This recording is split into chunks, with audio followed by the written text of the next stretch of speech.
10ാമത്തെ ടേക്കിലായിരിക്കും അല്ലെങ്കിൽ 15ാമത്തെ ടേക്കിലായിരിക്കും അത് ഓക്കെ ആകുക. പക്ഷെ നമുക്ക് 100% ഉറപ്പുണ്ട് ആളിത് ഓക്കെ ആക്കുമെന്ന്.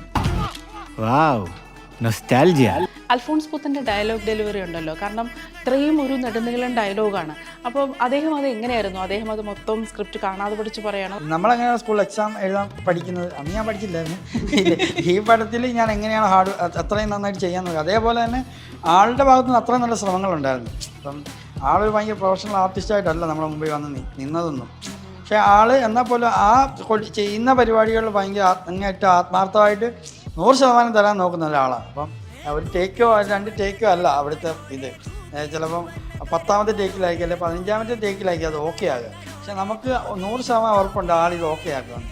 അതിപ്പം ഡയറക്ടർ എന്ന നിലയിൽ ഞാൻ ഭയങ്കര കംഫർട്ടായിരുന്നു ആൾ വന്നപ്പോഴത്തേക്ക്. പിന്നെ അതുമല്ല എനിക്ക് ഈ പറഞ്ഞൊരു ഇതുണ്ടായിരുന്നു, ആളിപ്പോൾ പറഞ്ഞ പരിപാടി സെറ്റ് ആക്കുമെന്ന്.